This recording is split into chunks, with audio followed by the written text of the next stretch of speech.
ઈચ્છાપુર પોલીસે બાતમીના આધારે કાર્યવાહી કરી શિવશક્તિ સોસાયટીમાં ગાંજાનો જથ્થો ઝડપી પાડ્યો। સોસાયટીના મકાન નંબર 45 ની એક રૂમમાં ગાંજો છુપાવી રાખવામાં આવ્યો હોવાનું સામે આવ્યું છે।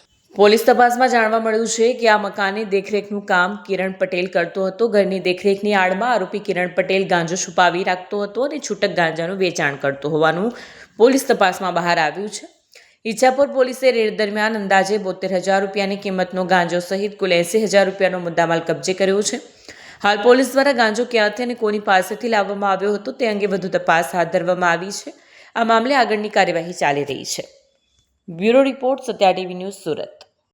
પોલીસ કમિશનર સર સુરત શહેર તથા અન્ય સિનિયર અધિકારીઓની સૂચના મુજબ સુરત શહેરના વિવિધ વિસ્તારોમાં ખાસ કરીને no drugs in Surat city અભિયાન જે ચલાવવામાં આવ્યું હતું તે અંતર્ગત તમામ પોલીસ સ્ટેશનોને સૂચના આપવામાં આવી હતી કે ડ્રગ્સને રિલેટેડ કોઈ પણ પ્રકારનું વેચાણ થતું હોય એવી ઇલીગલ એક્ટિવિટીઝ પર ખાસ ધ્યાન રાખીને જરૂરી કાર્યવાહી કરવી। એ અંતર્ગત ઈચ્છાપુર પોલીસ સ્ટેશનના સ્ટાફને ગાંજાના ઇલીગલ વેચાણ અંગે બાતમી મળતા ઈચ્છાપુર પોલીસ સ્ટેશનના સ્ટાફ દ્વારા ગતરોજ જે બાતમીવાળી જગ્યા છે ત્યાં રેડ કરીને એક ઈસમને ગાંજાના જથ્થા સાથે ઝડપી પાડવામાં આવ્યો છે અને NDPS એક્ટ હેઠળ સેક્શન્સ લગાડીને જરૂરી કાયદેસરની કાર્યવાહી કરી આરોપીની ધરપકડ કરવામાં આવી છે।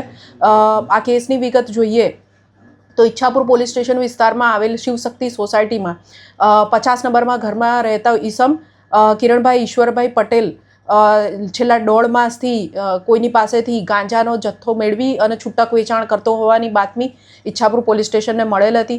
તે અંતર્ગત સ્ટાફ દ્વારા કાયદેસરની કાર્યવાહી અને જે જરૂરી કાર્યવાહી છે તે તમામ કરીને રેડ કરવામાં આવેલ હતી। રેડ દરમિયાન આ જ સોસાયટીમાં બાંધેલી બિલ્ડિંગ જે 45 નંબરની એના ગ્રાઉન્ડ ફ્લોર પર પાણીના સપ્લાય માટે જે ટાંકી હતી એના ગ્રાઉન્ડ ફ્લોરના રૂમમાંથી 1.448 કિલોગ્રામ જેટલો ગાંજો જેની કિંમત આશરે 72,400 રૂપિયા જેટલી ગણી શકાય તથા મોબાઈલ ફોન એમ મળી 80,000 રૂપિયાના અંદાજિત માલસામાન મળી આવ્યો જે કાયદેસરની કાર્યવાહી કરી જપ્ત કરવામાં આવેલ છે। સદર ઈસમ જે કિરણભાઈ છે એ તેઓના કબજામાં તેઓ આ બિલ્ડિંગની દેખરેખ કરતા હતા અને તેઓએ છેલ્લા થોડા 1-1.5 માસના સમયથી આ પ્રકારનું વેચાણની પ્રવૃત્તિ ચાલુ કરેલ હતી અને તે માટે તેઓએ આ રૂમ જે તેઓની દેખરેખ હેઠળ હતો તેની અંદર ગાંજાનો જથ્થો સંતાડેલ હતો।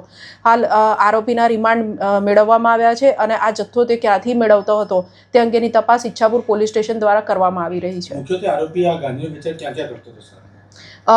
તેના આસપાસના નજીકના વિસ્તારો ઈચ્છાપુર પોલીસ સ્ટેશનની અંદર શિવશક્તિ સોસાયટી કે જે ઈસમોને તેઓ ઓળખતો હોય એવા ઈસમોની સાથે છૂટક નાના નાના જથ્થામાં આ ગાંજાનો જે છે એ વેચાણ કરતો હતો। આરોપી વિરુદ્ધ કોઈ ગુનાહિત ઇતિહાસ?